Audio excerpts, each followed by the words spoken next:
mengatakan bahwa film biopik itu penggemarnya sangat kecil ya. Itu bagaimana cara Bang Daniel mendeliver film ini agar diterima untuk penonton umum? Jadi menurut gua ini adalah film drama yang kebetulan menceritakan seorang Glenn Fredly, seorang penyanyi berdarah Ambon yang tumbuh di Jakarta, dan kita semua itu udah mengetahui lah tentang cerita hidupnya dia. Sebenarnya kalau dari kacamata gue ngerasa orang justru akan enjoy banget nonton dramanya dan nyanyi bareng, karaoke bareng, bahkan kita akan tulis teks lirik lagunya juga sehingga kita bisa nyanyi bareng sama-sama, dan lebih kena aja gitu kalau misalnya kita bisa mempunyai sebuah pengalaman berjamaah nyanyi bareng dan juga nangis bareng gitu bareng sama Bung Glenn juga di sini, dan bernostalgia bareng sih, itu yang paling penting. Tapi kedekatan sama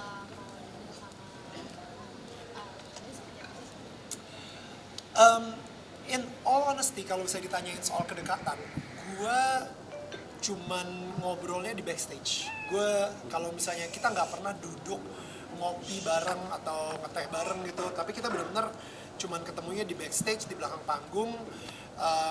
Dia mungkin pas zaman dulu di waktu gue masih kerja di MTV gitu, kalau misalnya dia datang gue interview, ya layaknya kayak media aja gitu untuk ngobrol sama beliau. Jadi untuk secara personal itu nggak sedekat itu banget, tapi gue inget di belakang panggung ini terakhir kalinya ketemu sama Bung. Dia bilang sama gue soal albumnya dia yaitu Romansa ke Masa Depan, dan dia ceritain tentang seberapa bangganya dia sama cover albumnya tersebut gitu. Cover albumnya itu ada sebuah pohon yang tumbuh di air gitu, dan habis itu dia bilang ini pohon sulit banget untuk bisa tumbuh seperti ini di saat seperti ini, tapi pohon ini terus tumbuh gitu. Nah nanti bro, di album kedua setelah ini, setelah Romansa ke Masa Depan, gue udah bikin beberapa lagu baru juga. Nanti gue akan rilis di album berikutnya, covernya nanti akan ada gue sama pohon ini. Dia bilang seperti itu, dan album itu nggak akan pernah keluar, ya kan, karena itu album terakhirnya Romansa ke Masa Depan. Tapi ini lupa gue ngomongin juga, boleh kayak gue ngomongin ya? Kita akan, ya jangan deh, jangan,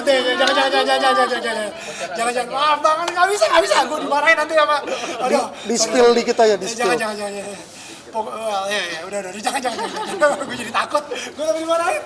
ada deal. Ya. Tapi ada nggak idealisme yang ada di film ini yang mungkin kamu harus ada banget di beberapa adegan, atau misalkan keinginanmu sih jauh dari sutradara juga, ada nggak kak? Pastinya, karena gue sangat terlibat banget dalam pembuatan skripnya juga. Tapi gue bukan scriptwriternya di sini, tapi gue tektokan terus sama scriptwriternya. Kita yang nyusun strukturnya. Beberapa pesan-pesan dari Bung Glenn yang mungkin belum sempat tersampaikan, itu kita masukin di dalam film ini, kayak gitu. Jadi dialog-dialog yang nanti kita akan lihat di film itu banyak titipan-titipan dari gua gitu. Dia seperti itu. Tapi enakan di depan atau di belakang layar setelah kamu merasakan terjun langsung di film Glenn ini kak?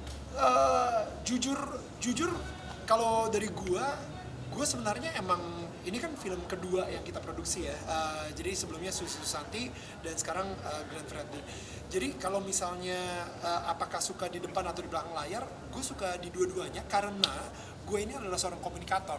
Jadi bagaimanapun cara untuk gue mengkomunikasikan sebuah pesan, apakah gue di depan layar atau di belakang layar, tetap aja yang paling penting adalah media komunikasinya, kayak gitu sih.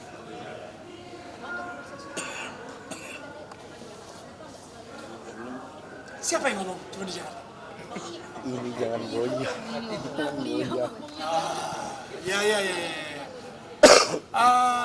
emang sih, maksudnya mungkin bisa dibilang kayak 95% gitu kan.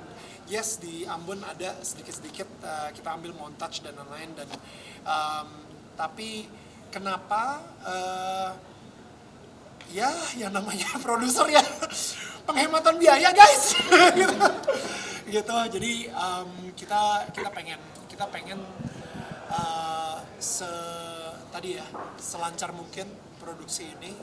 Kalau di Ambonnya sendiri again cuman sedikit banget yang kita ambil, tapi tetap membuat orang berasa mereka ada di Ambon juga gitu ya. Setnya semuanya kita udah kirim tim Reiki untuk ngelihat situasi Ambon seperti apa, mood-moodnya seperti apa, dan itu kita bikin setnya semuanya di Jakarta.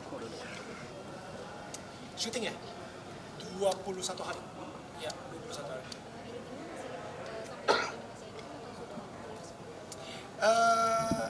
Kita udah picture lock kali ya, bilangnya gitu ya, pick lock kali ya. Ini produser kurang berpengalaman. Reaksi keluarga Glenn waktu pertama kali dia approach seperti apa sih? Reaksi keluarga Glenn waktu pertama kali di approach, gue inget gue datang ke sebuah cafe di sebelah kantornya mereka, dan kita duduk dan no sebelum itu gue telepon. Itu yang paling pertama kali banget, bukan duduk situ. Gue telepon dulu, kebetulan karena Mutia Ayu dan juga Rachel, adiknya dari istri dari adiknya Bung Glenn, itu sempat datang untuk jadi bintang tamu di Daniel Tetangga Kamu ya, salah satu channel podcast saya.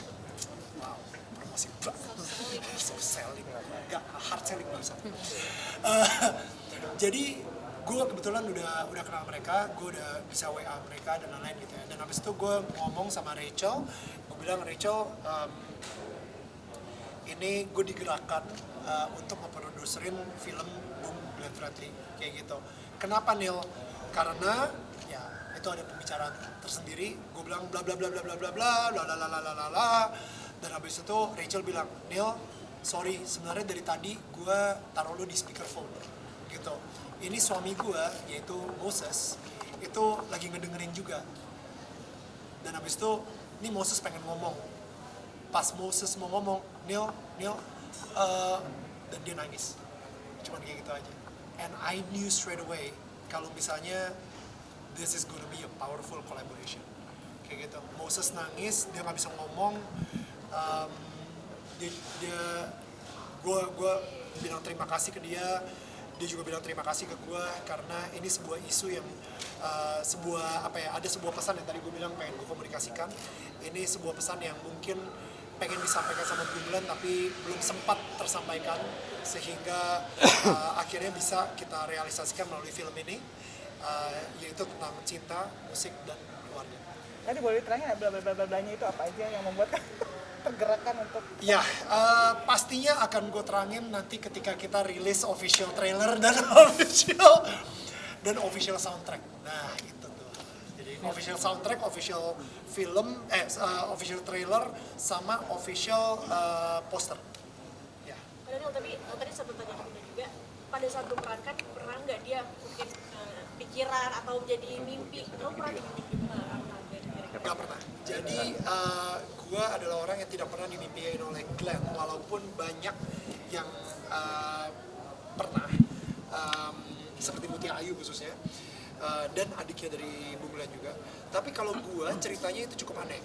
Januari 2022, gue lagi tidur di kamar gue sama istri gue ya. Jadi kalau misalnya kalian mikir yang aneh-aneh. Lalu anak gue masuk gitu, karena anak gue dia punya kamarnya sendiri, dia masuk, dia nggak bisa tidur, dan dia langsung tidur di tengah kita, dan dia mulai ya tidur dengan aksi kungfu gitu ya, jadi kayak mulai nyikut lah, lututnya kesini lah, segala kayak gitu. Gue kayak, aduh, gue nggak bisa tidur sama sekali, sehingga akhirnya gue bangun dan gue bilang, udahlah, karena gue nggak bisa tidur, gue ke ruang tamu. Ketika gue ke kamar tamu, itu gue siapin tempat tidur dan lain-lain. Dan akhirnya gue selimutan. Nah, selama proses gue keluar dari kamar tidur gue sampai gue tidur di kamar tamu tersebut, itu lagunya Bung Glenn yang Januari stuck di kepala gue. terus-terusan, padahal gue lagi nggak dengerin lagu Januari, dan itu kebetulan di bulan Januari 2022. Akhirnya gue berdoa, Tuhan, apa maksudnya? Kok gue bisa lagu Januari Bung Glenn ini kenapa stuck terus di kepala gue, muter-muter terus gitu kan. Dan hati kecil gue kayak ada sebuah bisikan yang bilang, bikinin film soal Glenn Fredly. Bermulai dari situ. Kita kalau fast forward ke Januari 2023, again, istri gue sama anak gue kebetulan lagi sakit, jadi mereka tidur di kamar utama. Anak gue yang kedua lagi sakit juga, jadi dia tidur sama mbaknya. Gue stuck di kamar tamu lagi di Januari 2023. Di kamar tamu tersebut, gue juga nggak bisa tidur lagi. Gue nggak bisa tidur karena apa? Karena skrip belum kelar. Kita draft satunya belum ada. Padahal udah Januari 2023. Produser gue belum ketemu co-produsernya. Aktornya gue nggak tahu siapa. Investor gue belum punya. Sutradaranya pun juga gue belum dapat. Pada saat yang bersamaan gue benar-benar kayak gak bisa tidur, sampai akhirnya again ada suara kecil itu di hati gue yang nanya ke gue, sebenarnya ini project siapa sih? Project aku atau projectnya kamu? Dan gue doa, ya ini pasti projectnya Tuhan ya, karena ini adalah sebuah project yang menjadi titipan dari Tuhan, dan gue tidak memiliki ini sama sekali, ini projectnya Tuhan. Oh, kalau misalnya ini projectnya Tuhan, berarti Daniel ini cuma manajernya kan? Kalau misalnya belum nemu ini semua, harusnya pemilik projectnya yang stres, bukannya manajernya. Lu di sini hanya untuk memanage. Jangan khawatir, orang-orang